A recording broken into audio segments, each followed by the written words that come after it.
Diabetes mellitus ഇന്ന് നമുക്കെല്ലാവർക്കും നല്ല പരിചയമുള്ളൊരു വാക്കായി മാറിയിരിക്കുകയാണ്.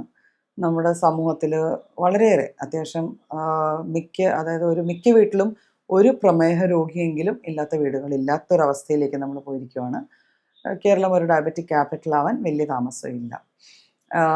അതിൻ്റെ ഒരു വലിയ ഒരു ഇൻഡിക്കേറ്റർ എന്ന് വെച്ചാൽ നമ്മൾ ഇപ്പം മിക്ക ഹോസ്പിറ്റൽസിലും മിക്ക ഡിസ്ട്രിക്ട്സിലും തുടങ്ങുന്ന ഡയാലിസിസ് യൂണിറ്റ്സ് ആണ്.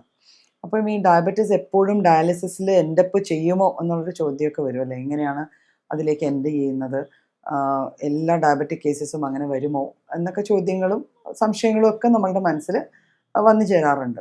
പണ്ടും ഉണ്ടായിരുന്നു ഡയബറ്റീസ്, പക്ഷെ പണ്ട് ഇത്രമാത്രം ഡയാലിസിസ് സെൻറ്റേഴ്സോ ഡയാലിസിസിൻ്റെ ആവശ്യം വരുന്ന രോഗികളോ നമ്മുടെ ഇടയിൽ ഉണ്ടായിരുന്നില്ല. എന്തായിരിക്കും ഇത്രയും അപകടകരമായ ലെവലിലേക്ക് ഡയബറ്റിസ് എത്താനുള്ള കാരണം? സിമ്പിളായിട്ട് പറയാം. ഇപ്പം ഞാൻ പറഞ്ഞല്ലോ, മിക്ക കുടുംബങ്ങളിലും ഒരാളെങ്കിലും ഒരു ഡയബറ്റിക് ടെൻഡൻസിയോ പ്രീ ഡയബറ്റിക്കോ ആയിട്ടുള്ള ഒരാളായിരിക്കും. നമ്മൾ ചോദിക്കുമ്പം അവരുടെ ബ്ലഡ് ഷുഗർ ലെവൽസ്, ഡോക്ടറെ എനിക്ക് ഇത്രയൊക്കെ ലെവൽസ് ഉണ്ട്, പക്ഷെ ഞാൻ ഫുഡൊക്കെ കൺട്രോൾ ചെയ്ത് പോവുകയാണേ, വലിയ കുഴപ്പമൊന്നുമില്ല. അപ്പം ഈ ഒരു കുഴപ്പമില്ല എന്നുള്ളൊരു ആറ്റിറ്റ്യൂഡാണ് പലപ്പോഴും അപകടങ്ങൾക്ക് കാരണമായി മാറുന്നത്. നമുക്കറിയാം, ഡയബറ്റീസിൽ ഈ പീക്സ് ആണ്, പെട്ടെന്ന് ഷുഗർ ലെവൽസ് കൂടുന്നതും താഴുന്നതും ഒക്കെയാണ് പലപ്പോഴും ഡയബറ്റീസിൻ്റെ ആ ഒരു ഇത് കൂട്ടുന്നത്, ആക്കം കൂട്ടുന്ന ഒരു കണ്ടീഷനായിട്ട് വരിക. അപ്പം പെട്ടെന്നൊരു ഹൈപ്പോഗ്ലൈസീമിയ അടിക്കുക, ഇങ്ങനത്തെ കണ്ടീഷൻസൊക്കെ വരാം. പക്ഷെ നമ്മൾ വിട്ടുപോകുന്ന ഒരു വലിയ ഫാക്റ്റ് എന്ന് വെച്ചാൽ continuous rice in levels of blood glucose. അതായത് നിരന്തരമായി നമ്മുടെ രക്തത്തിൽ ഗ്ലൂക്കോസിൻ്റെ അളവ് കൂടി നിന്ന് കഴിഞ്ഞാൽ അത് നമ്മുടെ കിഡ്നിക്ക് ലോഡാണ് കൊടുക്കുന്നത്. അത് കിഡ്നിയാണ് നമ്മുടെ ബ്ലഡ് എല്ലാം ഫിൽട്ടർ ഔട്ട് ചെയ്യുകയും ആ ഫിൽട്ടർ ചെയ്യുന്ന പ്രോസസ്സിലാണ് പലപ്പോഴും കുറച്ച് കിഡ്നിക്ക് ചെറിയ ചെറിയ കുഴപ്പങ്ങൾ വന്നു തുടങ്ങുമ്പോഴാണ് ഈ ബ്ലഡിലുള്ള ഷുഗറിൻ്റെ ലെവൽസിൽ നിന്ന് കുറച്ചങ്ങോട്ടേക്ക് യൂറിനിലൂടെ പാസ് ചെയ്ത് തുടങ്ങുന്നത്. അപ്പം ഒരു ലോങ് ടേം ആയിട്ട് നമ്മൾ വലിയ ഹൈ ലെവൽസ് ഓഫ് ഷുഗർ അല്ലെങ്കിൽ പോലും നമ്മൾ കൊണ്ടുപോവുകയാണെങ്കിൽ അത് പലപ്പോഴും വലിയ അപകടങ്ങളിലേക്ക് നമ്മളെ നയിക്കാറുണ്ട്. എന്നിട്ട് നമ്മൾ പിന്നെ ഒരു ബ്ലഡ് ഷുഗറിന് അല്ലെങ്കിൽ ഡയബറ്റീസിന് മെഡിസിൻ കഴിക്കാൻ തുടങ്ങുന്ന സമയമാണെന്ന് പറയുമ്പോൾ അത്യാവശ്യം കിഡ്നി കോംപ്രമൈസ് ആയി തുടങ്ങിക്കാണും. അപ്പം അതുകൊണ്ട് അപകടം എപ്പോഴും ഉള്ളത് നമ്മൾ ഒരു വളരെയേറെ അല്ലെങ്കിൽ പോലും ഒരു high levels of glucose without medication without control move ചെയ്യുന്നതിലാണ്. കണ്ടിന്യൂസ് ആയിട്ട് നമ്മൾ പറയുക നമ്മൾ ഫുഡിൽ ചെയ്യാം, പക്ഷേ ഇതൊന്നും നമ്മൾ ചെയ്യുന്നില്ല. അങ്ങനത്തെ ഒരു അവസ്ഥ വന്നു കഴിഞ്ഞാൽ ഉറപ്പായിട്ടും നമ്മൾ അപകടത്തിലേക്കാണ് പോകുന്നത്. ബിക്കോസ് ഡയബറ്റീസ് വന്നു കഴിഞ്ഞാൽ ഏറ്റവും അപകടത്തിൽപ്പെടുന്ന അവയവമാണ് നമ്മുടെ കിഡ്നീസ് അല്ലെങ്കിൽ വൃക്കകൾ. അപ്പോൾ ഈ വൃക്കകൾക്ക് ഇത്തരത്തിൽ ദോഷം വരുന്നത് കൊണ്ട് മാത്രമാണ് പലപ്പോഴും നമുക്ക് ഈ രോഗം കണ്ടുപിടിച്ച് കുറച്ച് നാൾ കഴിയുമ്പോൾ തന്നെ ഡയാലിസിസ് യൂണിറ്റ്സിനെ സമീപിക്കേണ്ടി വരികയോ ഡയാലിസിസിലേക്ക് പോകേണ്ടി വരികയോ എന്നുള്ള അവസ്ഥ വരുന്നത്. അപ്പം ഇതൊരു വലിയ കാരണമാണ് നമ്മൾ ലോങ് ടേം അൺട്രീറ്റഡ് ആയിട്ടുള്ള ഡയബറ്റീസ്. അപ്പോൾ നമുക്ക് എന്താ ചെയ്യേണ്ടത്? അപ്പോൾ പലരും പറയാറുണ്ട്, ഡയബറ്റീസ് നമ്മൾ ആദ്യമേ മരുന്ന് കഴിച്ചു തുടങ്ങിയാൽ പിന്നെ ആജീവനാന്തം മരുന്ന് കഴിക്കണം, പിന്നെ ഈ മരുന്നിൻ്റെ ആഫ്റ്റർ എഫക്ട്സ് ആയിരിക്കും പലപ്പോഴും ഡയാലിസിസിലേക്കൊക്കെ പോകേണ്ടി വരിക, അല്ലെങ്കിൽ അടുത്ത അസുഖം വരിക എന്നൊക്കെ കുറേ ധാരണകളും മിഥ്യാധാരണകളും ഒക്കെ നമ്മുടെ ആൾക്കാരുടെ ഇടയിലുണ്ട്. ഒരിക്കലും ലൈഫ് ലോങ് മെഡിസിൻ കഴിക്കുന്നത് ഒരു ക്യൂറോ ട്രീറ്റ്മെൻറ്റോ അല്ല.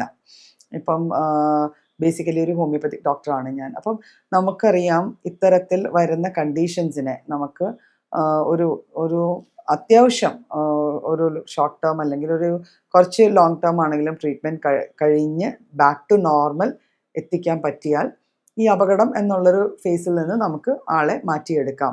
പ്ലസ് അതിലോട്ട് ആഡ് ഓൺ ചെയ്യേണ്ട എക്സസൈസും ഒരു ഫുഡ് പാറ്റേണും നമ്മൾ ഒരു പ്രത്യേക രീതിയിലുള്ള അല്ലെങ്കിൽ വളരെ കാൽക്കുലേറ്റഡ് ആയിട്ടുള്ള രീതിയിലുള്ള കാലറി ഇൻടേക്കും ഷുഗർ ഇൻടേക്കും ഒക്കെ നിലനിർത്തി കൊണ്ടുപോയാൽ നമുക്ക് മരുന്നുകളില്ലാതെ തന്നെ നോർമൽ ബ്ലഡ് ഷുഗർ മെയിൻറ്റെയിൻ ചെയ്ത് പോകാൻ പറ്റും. മരുന്നുകളില്ലാതെ ഡയബറ്റിക് ആയിട്ട് പോവുകയല്ല, നോർമൽ ബ്ലഡ് ഷുഗർ മെയിൻറ്റെയിൻ ചെയ്ത് പോകാൻ പറ്റിയ ഒരവസ്ഥ വരുവാണെങ്കിൽ അത് ആ അവസ്ഥയിലേക്ക് എത്താനുള്ള ശ്രമമാണ് നമ്മൾ എപ്പോഴും നടത്തേണ്ടത്. അല്ലാതെ ഡയബറ്റീസിൻ്റെ ലെവൽ കൂടുകയും കുറയുകയും ചെയ്തുകൊണ്ടിരിക്കുമ്പോൾ മരുന്നുകളില്ലാതെ മുന്നോട്ട് പോയി അപകടങ്ങളിലേക്ക് പോവുകയല്ല ചെയ്യേണ്ടത്. ഇതിൻ്റെ ലക്ഷണങ്ങൾ എന്തൊക്കെയാണല്ലേ, നമുക്ക് എങ്ങനെ അറിയാൻ പറ്റും നമുക്കിത് കുറേ കൂടുന്നുണ്ട്? പലപ്പോഴും മരുന്നുകൾ കഴിക്കാൻ തുടങ്ങുന്നതിന് മുമ്പ് തന്നെ വളരെയേറെ ദാഹിക്കുക, അപ്പോൾ കുറേ അധികം ശരിക്കും ദാഹവും വിശപ്പും രണ്ടും വല്ലാതെ കൂടും. ഒരു ഡയബറ്റിക് പേഷ്യൻ്റ് ഡയബറ്റിസ് എസ്റ്റാബ്ലിഷ് ആയി വരുമ്പോൾ. അപ്പം കുറേ അധികം വെള്ളത്തിൻ്റെ ഇൻടേക്ക് കൂടും. രാത്രി പലപ്പോഴും ഉറക്കത്തിൽ നിന്ന് എഴുന്നേറ്റ് നമ്മൾ വെള്ളം കുടിക്കുകയും അതുപോലെ തന്നെ യൂറിൻ പാസ് ചെയ്യാനായിട്ട് വീണ്ടും വീണ്ടും പോകുന്ന ഒരു അവസ്ഥ വരും. ഫുഡ് നമ്മൾ എത്ര കഴിച്ചാലും എവിടെ ഒരു കുറവുണ്ട് അല്ലെങ്കിൽ ക്ഷീണം തോന്നുന്നുണ്ടെന്നുള്ളൊരു ഫീല് വന്ന് നമ്മൾ അധികമായിട്ട് ഫുഡ് എടുക്കാൻ തുടങ്ങും. അപ്പോൾ ഇത് ഒരു പക്കാ ഡേഞ്ചർ സൈൻസ് പോലെ വരുന്ന സാധനങ്ങളാണ്. പിന്നെ ഇപ്പോൾ ഡയബറ്റീസ് ആയി, നമ്മൾ ഡയബറ്റീസ് ഇങ്ങനെ മരുന്ന് കഴിച്ച് പോവുകയാണ്. അപ്പോൾ അവിടെയും കുറച്ചുകൂടെ ഗ്രേവ് ആയിട്ടുള്ള കണ്ടീഷൻസ് വന്നു ചേരാറുണ്ട്. നമുക്ക് ടിംഗ്ലിങ് അല്ലെങ്കിൽ സെൻസിറ്റിവിറ്റി, നമ്മുടെ കൈയുടെയും കാൽവിരലുകളുടെയൊക്കെ അറ്റങ്ങളിലുള്ള ആ സെൻസേഷൻസിനെ ബാധിക്കുന്നു. ഒരു മരവിപ്പിക്ക് പോലെ തോന്നുന്നു, പലപ്പോഴും തട്ടിയാലും മുട്ടിയാലും അറിയാതെ ഇരിക്കുന്നു. അത് ഡയബറ്റീസ് വളരെയേറെ കൂടിക്കഴിഞ്ഞാൽ ഉണ്ടാവുന്ന ഒരു ലക്ഷണമാണ്. കാഴ്ചയിൽ വരുന്ന വ്യതിയാനങ്ങൾ. അപ്പം ഏറ്റവും കൂടുതൽ ഡയബറ്റീസ് ഒരു പരിധി കഴിഞ്ഞ് കൂടിക്കഴിഞ്ഞാൽ നമ്മളുടെ ശരീരത്തിലെ 3 അവയവങ്ങൾ, അതായത് കണ്ണുകൾ, വൃക്കകൾ പ്ലസ് നമ്മുടെ ഞരമ്പുകൾ, അപ്പോൾ അതിനെ നമ്മൾ പറയുന്നത് ന്യൂറോപ്പതി, നെഫ്രോപ്പതി ആൻഡ് ഒപ്താൽമോപ്പതി. ഈ 3 സംഭവങ്ങളെ അത് നല്ല രീതിക്ക് ബാധിക്കാറുണ്ട്. അപ്പോൾ അതാണ് നമ്മുടെ ഡയബറ്റീസിൽ നിന്നുണ്ടാവുന്ന ക്രിപ്ലിംഗ്, അല്ലെങ്കിൽ ഒരു അതിൽ നിന്ന് നമുക്ക് വരുന്ന വളരെയേറെ റിക്കവർ ചെയ്യാൻ പറ്റാത്ത തരത്തിലുള്ള ദോഷങ്ങൾ അതാണ്.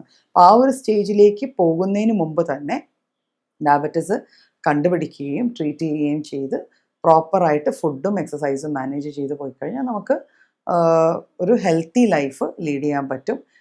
ഇപ്പം ലേറ്റസ്റ്റ് ആയിട്ട് നമ്മൾ ഡയബറ്റീസ് അസസ് ചെയ്യാനായിട്ട് യൂസ് ചെയ്യുന്ന HbA1c എന്ന് പറഞ്ഞൊരു ടെസ്റ്റ് ഉണ്ട്. ആ യൂഷ്വലി ലാബ് ടെസ്റ്റുകളിൽ നമ്മൾ വെറുതെ പോയി റാൻഡം ഷുഗറോ ഫാസ്റ്റിങ്ങോ നോക്കുന്നതിന് പകരം ഇത് നോക്കിക്കഴിഞ്ഞാൽ നമുക്ക് കൃത്യമായിട്ട് നമ്മൾ എവിടെ നിൽക്കുന്നു, നമ്മുടെ ഡയബറ്റീസ് വെൽ കൺട്രോൾഡ് ആണോ അതോ പുവർ കൺട്രോളിലാണോ എന്നുള്ളതും കൂടെ അസസ് ചെയ്യാൻ പറ്റും. അപ്പോൾ ഇത്തരത്തിൽ നമുക്ക് ഡയബറ്റീസിനെ പ്രോപ്പറായിട്ട് മാനേജ് ചെയ്ത് പ്രോപ്പറായിട്ടുള്ള കൺസൾട്ടേഷൻ കഴിഞ്ഞ് മെഡിസിൻസും നല്ല രീതിയിലുള്ള മാനേജ്മെൻറ്റും ക്വാളിറ്റി ഓഫ് ലൈഫ് മെയിൻറ്റെയിൻ ചെയ്തുകൊണ്ട് തന്നെ ജീവിതം മുന്നോട്ട് തുടരാൻ പറ്റും.